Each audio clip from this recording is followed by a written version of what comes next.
Are you ready? The Kornelia Stephanie Show. Wake up to love, your call to action. Join Kornelia as she empowers others to live heaven on earth. Kornelia teaches listeners how to be the authority over yourself, embracing your inner guru. Feel yourself uplifted into limitless expansion, integrating ease and grace in a changing world.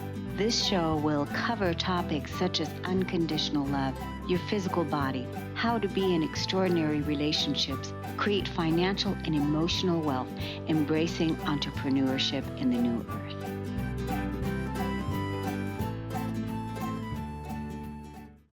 Hello, everyone. Welcome to the Kornelia Stephanie Show. It's an honor and a pleasure to be with you today. We have our series, Stories of Hope. In a world where there's so much chaos and confusion going on, now more than ever, we need hope. So I can't wait to introduce you to our first guest, Craig Meriwether. He's here from Flagstaff, Arizona. And just a little bit about him. When he was a teenager, he struggled for many years with depression and anxiety. Eventually, he was diagnosed with bipolar 2 when he was 50 years old. He found healing by learning to take back control of his subconscious mind and nervous system through hypnotherapy and NLP techniques. After learning so much, he trained to become a clinical hypnotherapist himself. So now he is a certified hypnotherapist, medical hypnosis specialist, a neuro-linguistic programming specialist, and founder of Arizona Integrative Hypnotherapy, helping people eliminate the negative emotions and limiting beliefs that may be keeping them from reaching their full potential. For over 12 years, he's been helping people heal from early childhood trauma, helping cancer patients with pain control, veterans with post-traumatic stress disorder, students with test anxiety, entrepreneurs with confidence, athletes with peak performance, and anyone who may be dealing with overwhelm, fear, and anxiety. My goodness, what a wonderful calling. Welcome to the show today, Craig Meriwether. Oh, thank you, Kornelia. I'm really excited to be on your show. I'm looking forward to this conversation. Don't know where it's going, so I've been looking forward to this all day today. It's so good.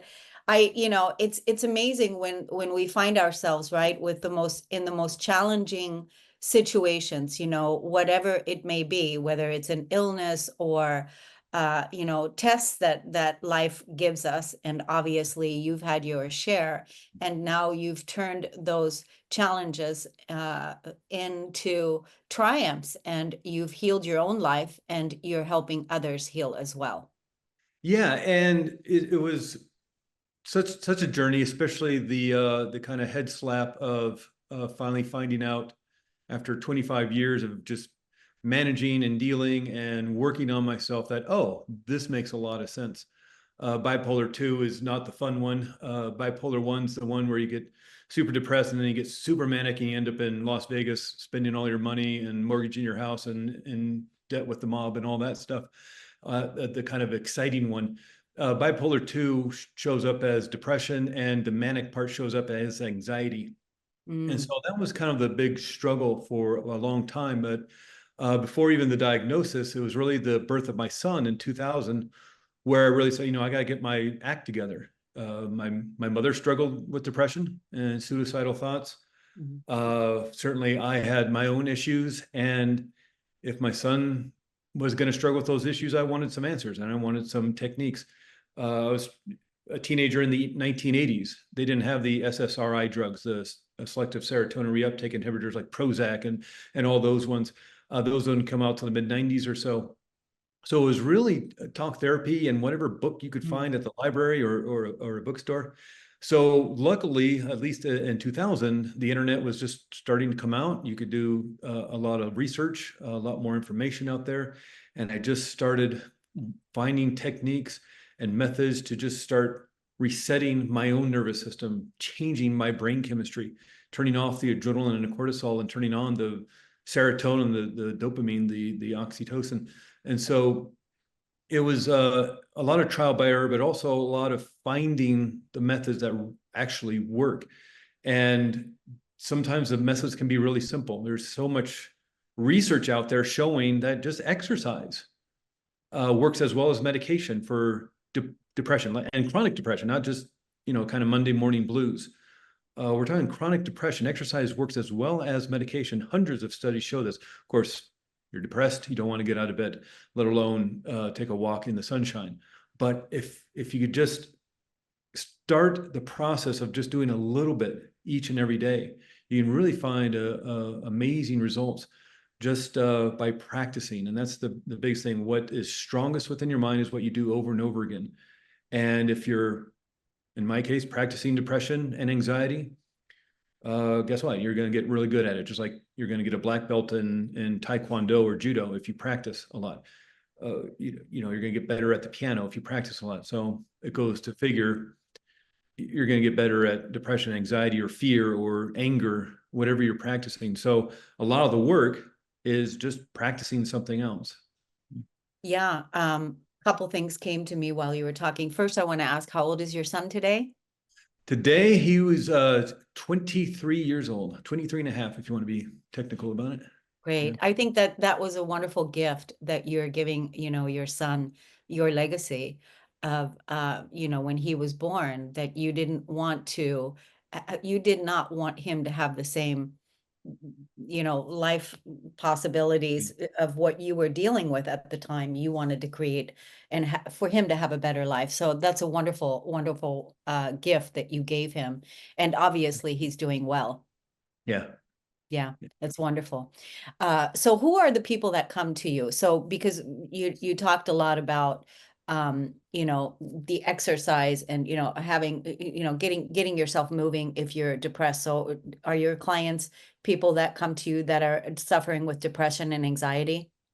Uh, that's probably a big chunk of the people who come see me. Generally, it's the people who have no other options. They've tried everything else. Hypnotherapy is usually the last resort and last on the list, which is really unfortunate because there's nothing magical or mystical and so much baggage, unfortunately, with hypnosis and therapeutic hypnosis techniques because of what you see in the movies and TV shows and those Las Vegas shows, comedy shows, things like that. And it's really unfortunate because you can access the power of your own subconscious mind. And what's fascinating about this work is I'm not here to fix anybody. Mm. And hypnotherapy in and of itself is not going to fix anybody. You're going to fix yourself. Because who better to know what the problem is and not a problem? And that's the unfortunate thing with talk therapy. I've done it myself. And it can be so helpful, so very useful, so very healing. But if you're just talking about a problem, that tends to keep people there for a long time. What's fascinating about therapeutic hypnosis is we work on the problem. Even if you're not consciously aware of what it is, you know what the problem is because your subconscious mind is trying to protect you from it.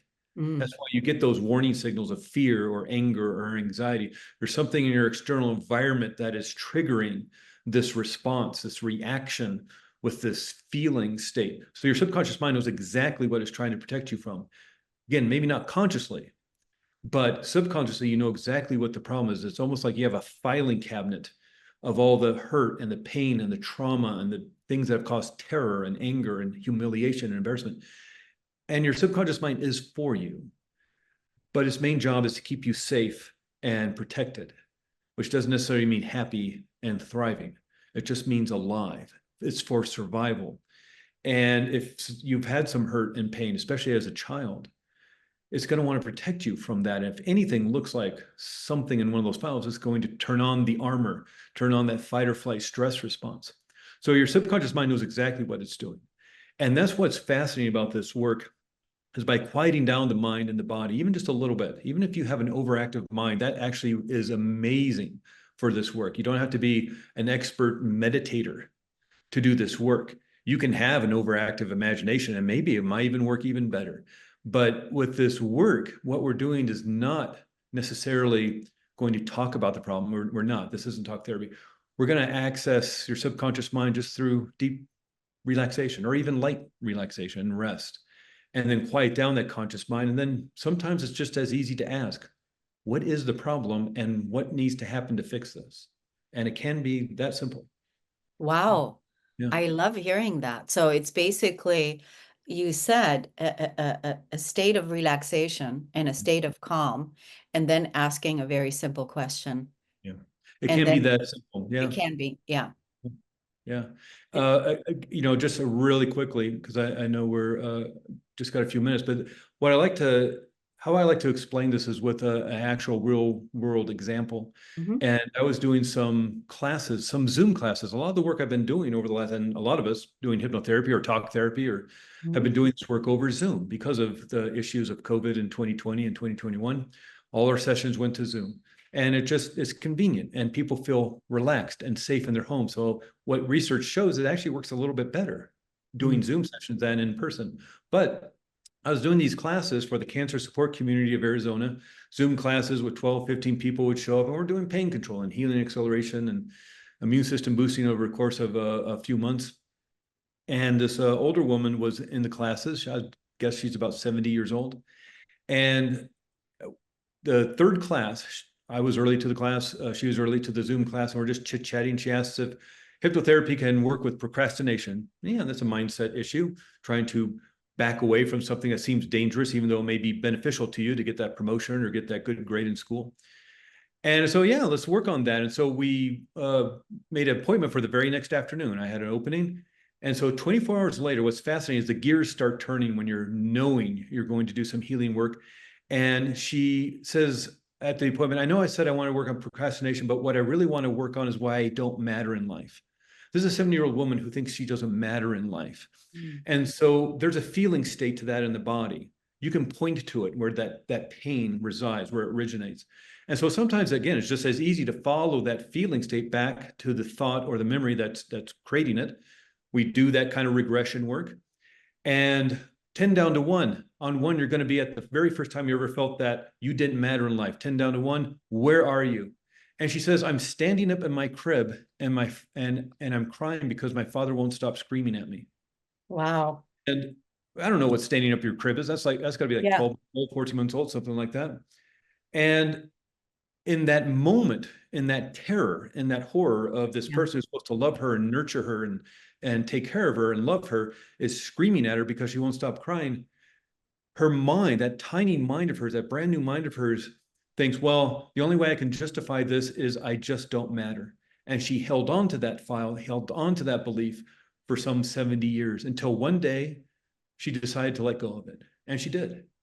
And I heard from her this was a few years ago, and I heard from her for a year or so. She'd send me an email every now and then. She said, I'm doing great. I'm doing fantastic. And so, yeah, she did a couple of group sessions doing pain control, healing acceleration, and then one session because she knew what the problem was and she knew what to do to heal the child. And so again, a lot of this work isn't me fixing anybody, even the techniques fixing you. You fix yourself. She knew what to do, and it was time to do it. And so that's what this work can do. In the brief couple of minutes we have, it's extraordinary because who better than you to know what to work on and what to do about it? Yeah, I love this. How can people look you up on social media and find you and learn more about your work? The best way is my website, which is Arizona Integrative Hypnotherapy. That's a mouthful. But if you just went on Google and you search for Flagstaff hypnosis, you'll see myself come up. Arizona Integrative Hypnotherapy, that's me. And socials are the same. But best way is just through there because you can get my email, and that's what I'm fastest to respond to. That's wonderful. Thank you so much, Craig, for coming on the show Oh, it today. was fun. Really appreciate your wisdom, and I love the story you told and Thank how you. simple it can be for someone. It's just it doesn't have to be hard and complicated. It No, just you have to just be willing to want to get to the root and to the bottom of what's holding you back. you Thank you nailed it so on the much for head. coming on. Yeah, Thank you. we're going to take a break on the Kornelia Stephanie Show, everyone. We'll be right back.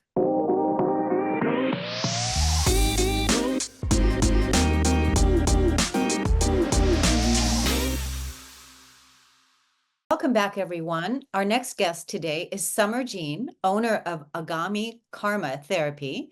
She's a multi-talented professional dedicated to empowering individuals to heal.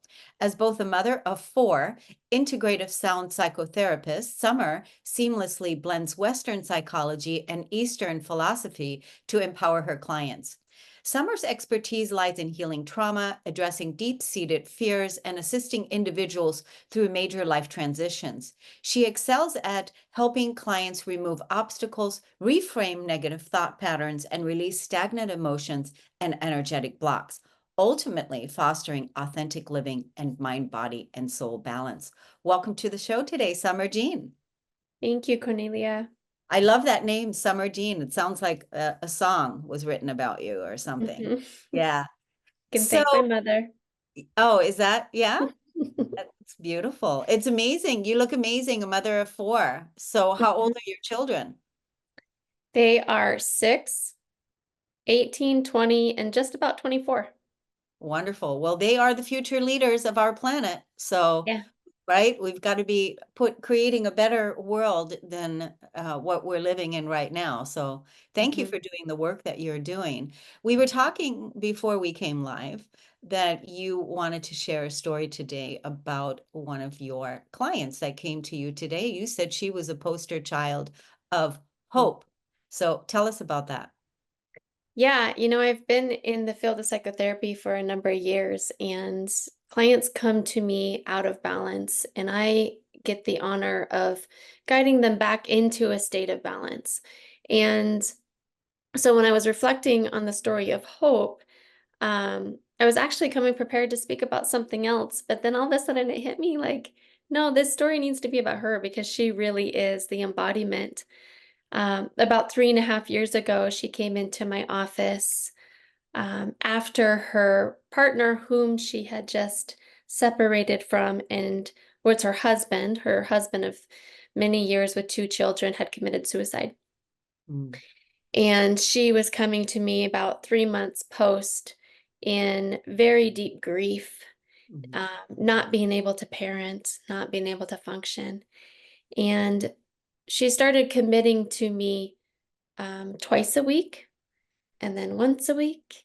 And 3.5 years later, I just got a call from her um, so that she could share where she's at now. She got her realtor's license and is selling multi-million dollar homes in the place that she had first lived with and her husband. She moved back to that place in Montana, and just how joyful her life is, coming from a place of complete despair and not being able to show up for her kids in that time of her grief, feeling so much shame and taking on so much. I did this. mhm. It was his action, but I'm the one that caused it. And with her out of balance physically, she had had um, like a seizure that almost killed her. And so just that journey, that it takes time to commit and willing to show up, even when you don't have the energy to show up, you know? Yeah, And yeah, that you do the work on all the levels, and you really do create the life that you want to create. And it's about understanding the alchemy of the physical, the mental, the emotional, and the action that it takes to meet universe halfway, right? yeah, So yeah. Wow, that is a beautiful story. I love hearing stories like this from people that are rising and are rising into their highest after some form of devastation, right? Which I could only imagine if that was me. I can identify with those feelings like, was this my fault? Is this me? And then having to face the world, having to face your children when you don't have the strength to be able to yeah, and show hold their grief. and hold their grief. I know, right? Yeah, Yeah. Yeah. yeah. Wow. And it's the human experience to be in such dark places and suffering, but it's Mhm. also the human experience to say, I need help, I don't got this, and Yeah. then overcome it. And Yeah. to me, that's the empowerment journey. Like, I'm curious how she found you.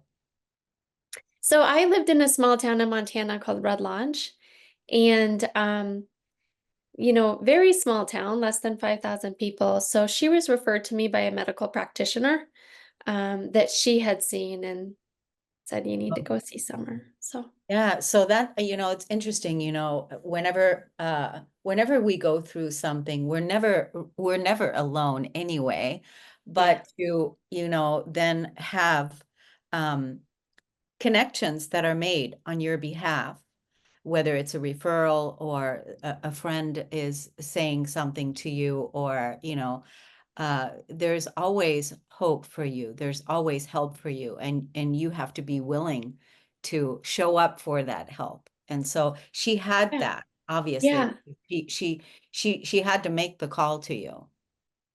yeah. And that first step really is the hardest step. Yeah, But when somebody says, okay, I got you, just keep yeah. coming.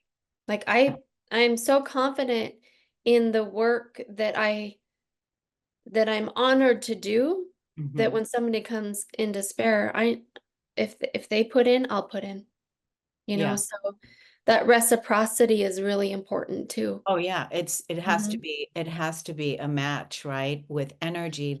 We can't be more invested in a relationship if the person isn't invested in the You relationship, got it. right? Yeah. So I think it's wonderful that you're offering that work. I mean, especially nowadays, people are facing a lot of loss. Are you finding that? Yeah, I mean, there really is a shift post-COVID, Yeah. and that's coming from all the systems, government, increase in economic hardships and finances, and it, to be in a state of survival. Mhm. It's on all the levels. Yeah. On all the levels, yeah. Yeah, and now we're just seeing the kind of the ripple effect of hardships on families and the communities, and so yeah. So how does it work? How do people find you on social media? How do people connect with you? I'm on Instagram. Hmm. I am playing with TikTok. It's been so fun making videos, actually. Instagram, Sunflower for Om. Facebook is Summer Jean. Origami Karma Therapy. I've got 2 pages there, but my website is the best. It's the best way to connect with me. On Instagram, I have a link tree that people can connect with and schedule a free consultation call. So, So what yeah, is the name of the website? agamikarmatherapy.com. AGAMI Karma Therapy. What gave that name?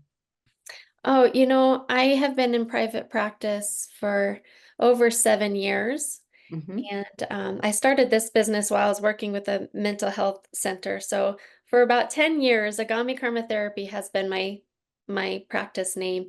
And I study Eastern philosophy, and Agama Karma Therapy, or Agami Karma, is future karma. So Ah, there's past karma, present karma, future karma, and all the work that I do is healing the past, gaining capacity to be in the present centered self energy so that we can create the vision of the future. And Agami Karma sticks. It's what I yeah, come back to. It's the work I do of the empowerment in the moment so we yeah, can be who and what we want to be. yeah, that's beautiful. I had Yeah. never heard of that therapy before. I'd never heard of that name. That's why I was curious of what it is. Certainly, I've heard of karma before. Um, Yeah. I think it's great that you have that name and that you're talking about it in the way that you are, because it is about our karma that we're putting out. And so we don't want to keep living these devastations of the human spirit. We want to be able to rise into our highest potential and what it is that we came here to create and do. Yeah. I mean, really, when we understand there are laws. There are spiritual laws. One of Yeah. them is law of manifestation, which everybody's into, but one is law of correspondence, law of cause and effect. So really it's about taking accountability for what we put out, because we will get it back. So there's a Yeah. lot of layers to understand when it's not as simple as I just got to heal. There's just so much to navigate in the human experience through the mind and the body, and understanding how to work with life. Right. It's like a, Waking up to our true potential and healing our wounds from the past and dealing with grief and dealing with, the enormous change that we're all going through right now on this planet. I mean, Yeah. it's exhausting to say the Yeah. least. It's like, oh my Well, God, and to know we're not victims of it too. right. We are Mm. creators. And Yeah, we are empowered. yeah. And I look at it like when you're talking about the law of cause and effect is really like a boomerang that you're sending out, a boomerang of your energy you're sending out, and that boomerang will return.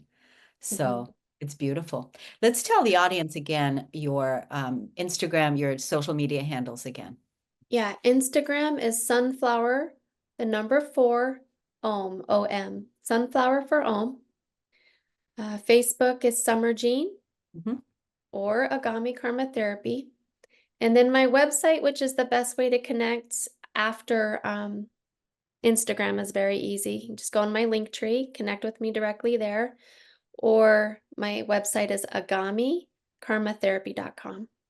Wonderful. And on my website, I've got a blog, and the blog explains Agami Karma Therapy, or I keep saying therapy, but just Agami Karma, what that is. Okay, good, good. Well, I'm Yeah. glad I asked what it was so that we can get a little taste of what you're living and helping people with. Yeah. Thank you so much, Summer Peterson, for coming on the show. It was a Yeah. pleasure to have you on. Yeah. We're going to take a break, everyone. We'll be right back.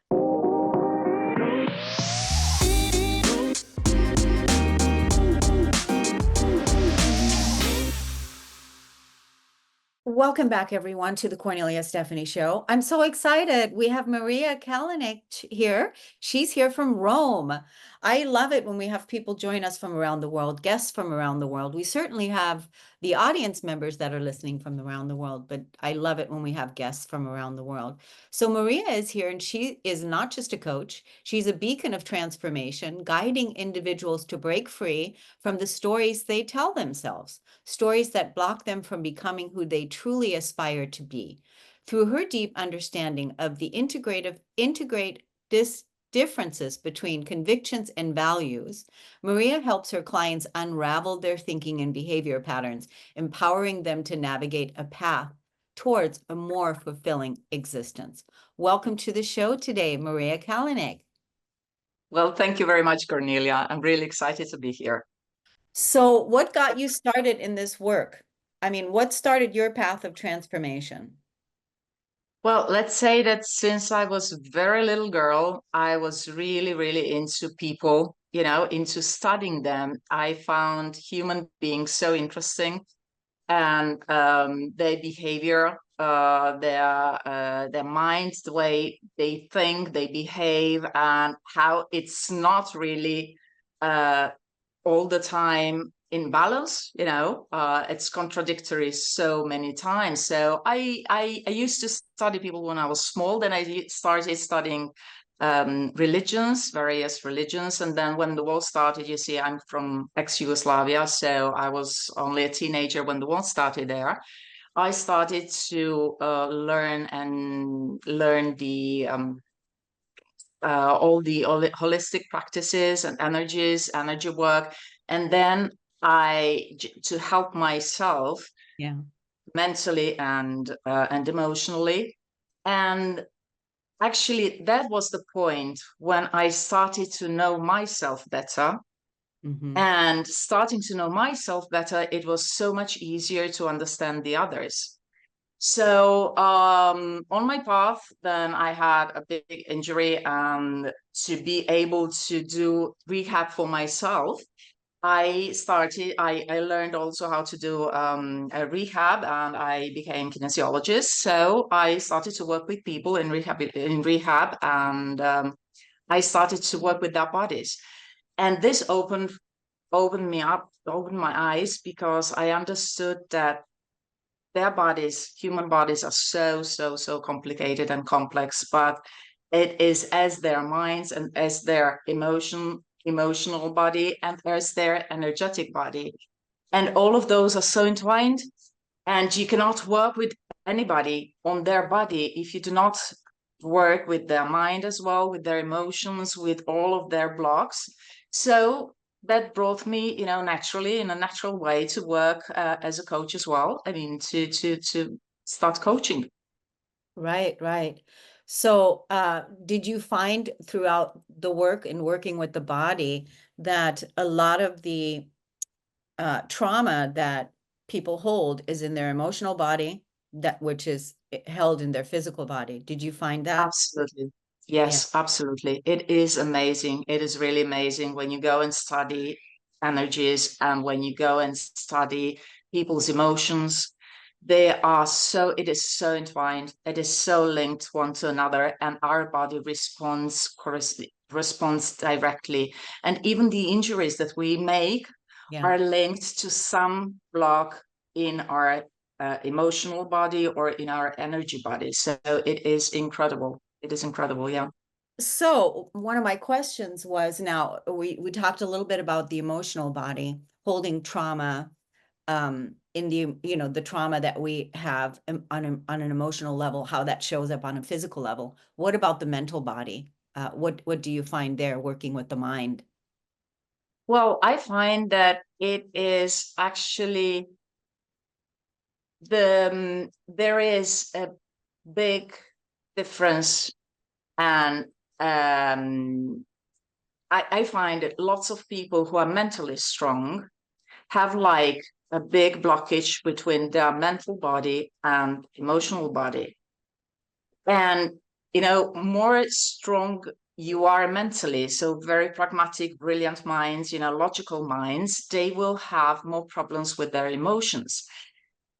It somehow, I don't know why it's happening today, and if it is a normal thing for when we were, you know, for all the humanity, but the fact that we are as detached from our emotions. If you are so much in your mental body, you detach from your emotions. Or if you then get into the emotions, you stop thinking, you know, it really, when emotions overwhelm you, you stop thinking and you detach your mental body. So what I'm trying to do in my work, actually, I work with really brilliant people who get overwhelmed so quickly with their emotions that are actually a mixture of your subconscious mind, so of all your experience, of your trauma, of a grief that you didn't still, that you're still in bereavement and still working out. And also all our values and all our convictions and everything that people have taught us, you know, from our families and their families and the society. Everything is just a big mess that comes out in our emotions without sense, without any logic. So it is so important to try to how do you say that, to like lose all the knots in the Yeah. emotions and get from the emotions back to the I mean, make emotions mentally, rationally clear, you know. And this is when you manage to get them aware, to get them become aware of their emotions and of where are they are starting and why are they the way they are, then it becomes easier. But the awareness is very important. I mean, mental awareness is very important. Yeah. It's so interesting, you know, how we think a thought that's attached to an emotion, right? We Yes. think a thought that's attached to an emotion, and then we start acting out that what Yes. right? We start acting it out in our physical lives, in our physical experience. And I think it's connected to, in your bio, when I was talking about introducing you, and you help people with the stories that they tell themselves, right? Yes. Yes. Yes. What are some of those stories? What are some of those stories that people tell themselves? Oh, you wouldn't believe. Um, Good people think they're bad. It Uh, is amazing. It is amazing. If you are a good person, and um, I wasn't prepared for that question, for this yeah, question, you know, yeah, to no, talk it's about great. stories. It's great. It's great that I asked that question because it's so, because whatever you're gonna share now with that, it's so real and so authentic. Like what you already said, good people that think they're bad. Yes, good people are convinced they're bad because as soon as they try to respect themselves and the famous I'm not capable of saying no to anybody, but while you're saying no to other while you're saying yes to other people so that you make them content, very often you're not respecting yourself. And the first time they try to speak up and respect themselves, they get from the environment, oh no, but this is not good. You are bad. You are not supposed to do that. And that makes them feel so bad. Or another thing that I can really not understand is the money. People are convinced money is a bad thing, and it is amazing that so many great professionals, brilliant people who are really, really good at what they do, they are afraid of asking for money because they say, well, but is it really worth it? No, because only if you want to, I'm taking it away from somebody, from who are you taking away? So these two issues are very recurrent. Yeah. Yeah, that's amazing. I definitely want to have you on for another show, for a longer show. So we'll be in touch with you to schedule a longer podcast so we can go deeper into the questions. But for now, what I'd like to do is let the audience know how they can find you on social media. Yeah, I'm on LinkedIn and on Instagram is Marija Kalenic. Okay, great. Yeah. Now, we should also connect on LinkedIn as well. So that's something. What are the final words that you'd like to leave us with today? I'd like to say that, well, I think that one thing is very important. When we are no longer able to change a situation, we are challenged to change ourselves. I think that this is something that we should all think about. We all try to change situations around us, but the only thing you can actually change is only yourself and your reaction, your response to a situation. Beautiful, beautiful. Thank you so much, Maria, for coming on the show. Wonderful to talk to you, wonderful to meet you. And we're going to have you back on another show. We're going to take a break on the Kornelia Stephanie Show, everyone. We'll be right back.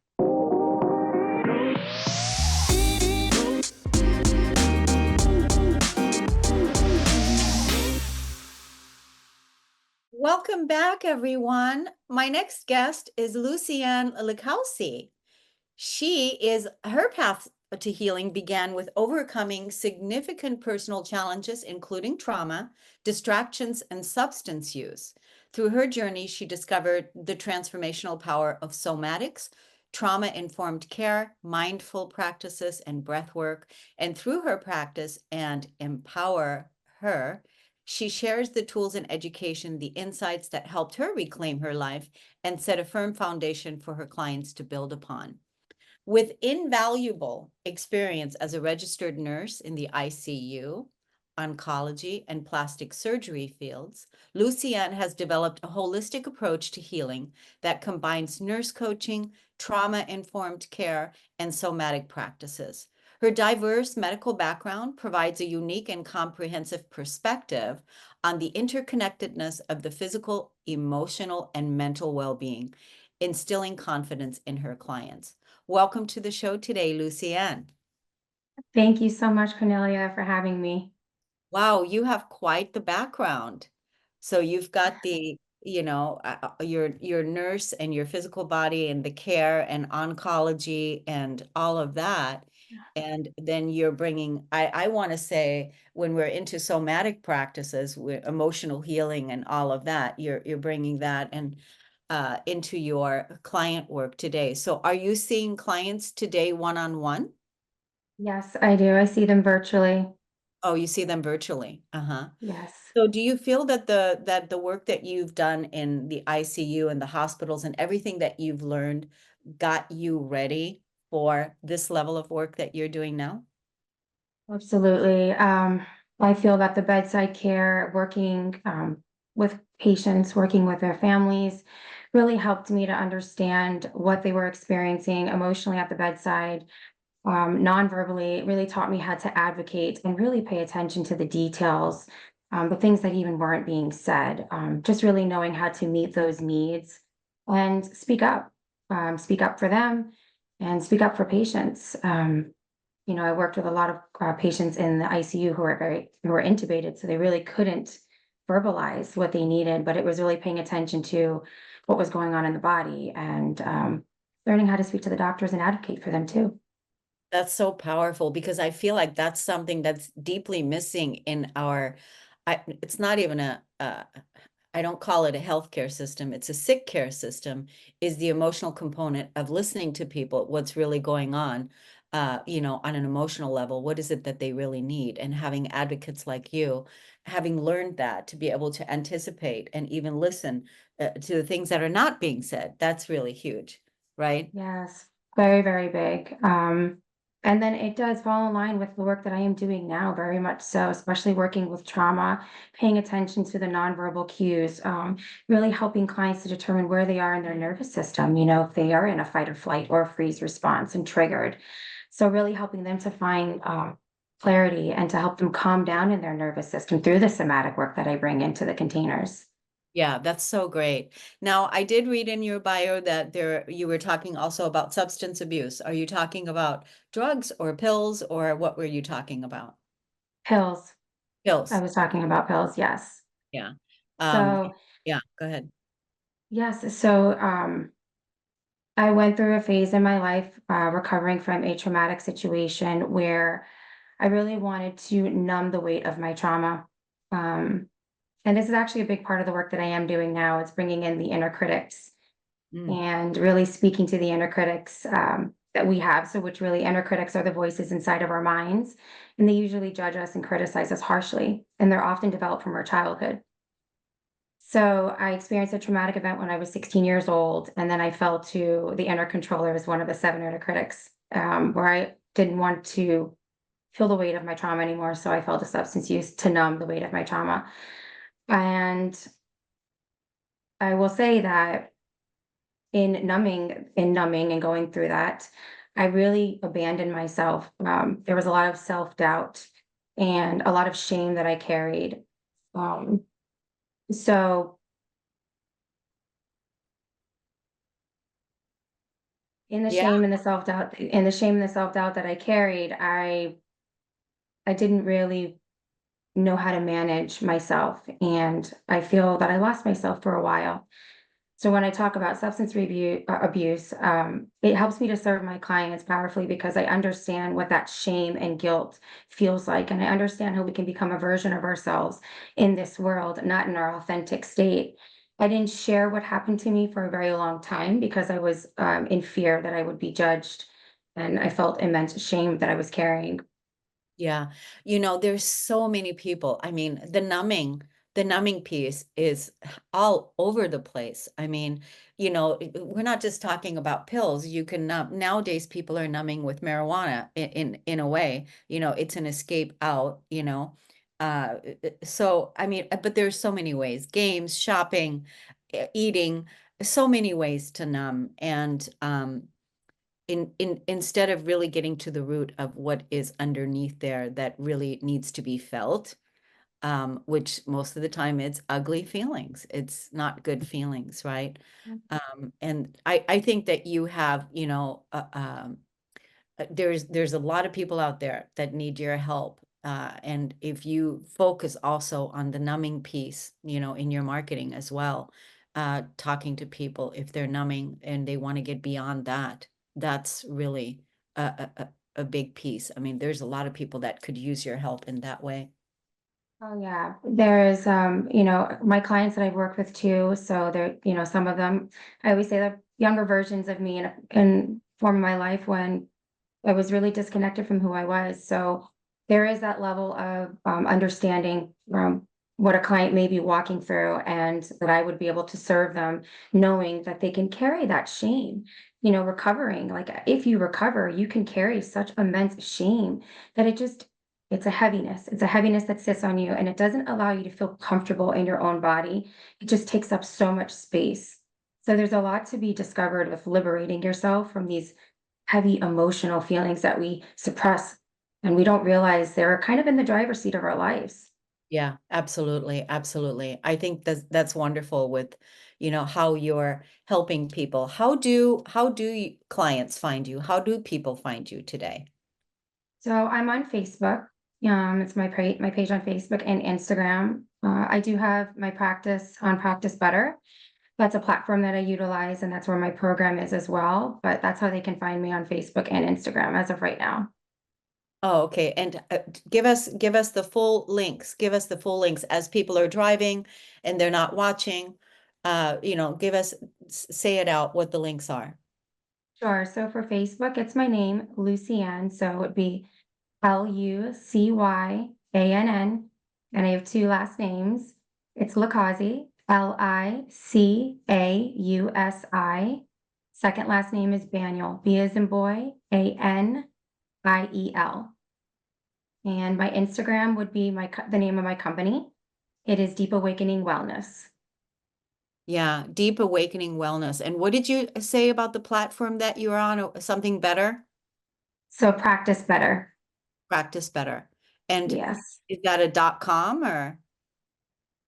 No, I think I attached the link, but I can send it Oh, over that's to you if okay. you'd That's like. okay. When we'll be able to put it into the show notes but yeah, I think it's great that you're offering that you started your own company. You got all the training that you needed, and now you're helping you have your own company. Now you're helping women to liberate themselves from the pain of their past. Is that right? Yes, it's exactly what I help women to do. Yeah, you mentioned something before we came live, and I wanted to see if we can capture that back with last words. You were saying something about you want women to find their voice, you want women to have their voice.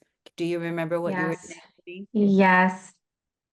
So I really would love women to realize that they do have a voice and it's powerful, and that they have feelings and their feelings are okay to have, that they can validate their emotions and their feelings, and they can powerfully use their voice with compassion to ask for what they need, whether it be like religiously, whether it be in relationships that they want to foster and develop, to not be afraid of vocalizing what that is. When we keep our emotions inside, we build stress in our body, we cause inflammation in our body, and emotions are not meant to be stored in our body, they're meant to be moved. So I really, really, really would love for women to just take away that there is a place for you to be heard, and there is a safe space for you to feel like you can be heard. That's so beautiful. I was conversing with a friend via video on Marco Polo. I don't know if you know what that is, but Marco Polo, we were Marco Poloing. She was at the beach and she was making a video talking about, I need more of this. I need more of this. And I said, back, I go, what is it that you need exactly? And she said, I need more alone time by myself at the beach. And Mm. that's what you're speaking of right there. For a woman to be able Yes. to say what she needs, that I need more of this. And sometimes it's just, being voiced out, being spoken out, and then you get to hear it, and then you get to create that for Yeah. yourself. Isn't that what you're talking about? Yes, it is. Oftentimes clients do not know what they need in that moment. And it's a amazing space to be in to help them discover what feels right to them anymore, how they can discover what they really need, what would really set them, create a balance and harmony in their life, mind, Yeah. body, and spirit. Yeah. Because think Yeah. about it. I mean, how many people in your life ask you, what do you need? No, what do No, you need? I mean, no, nobody asks you what you need, because people don't ask. And this is one of my hallmarks too, is I'm very good at asking myself what I need. I'm good at that. I've gotten good at that. So it's one of the things that I regularly gift to myself to make sure that's that beautiful. I'm I I'm love hearing that. Yeah, yeah. Thank you so much, Lucyann, for coming on. I definitely want to have you come on for another show. We'll be in touch with you. And Thank you I want so to thank the much. audience today for tuning in and listening. And we'll see you again next week, everyone. Have a wonderful weekend. Take good care. Thank you. You You've been too. listening to the Kornelia Stephanie Show, Wake Up to Love, your call to action. Tune in each week on Transformation Talk Radio. Kornelia's joy is to engage others in practical ways, showing us how to live in the new earth in harmony with our true nature. For more information on Kornelia and her extraordinary work, or to listen to past shows, go to her website at korneliastephanie.com.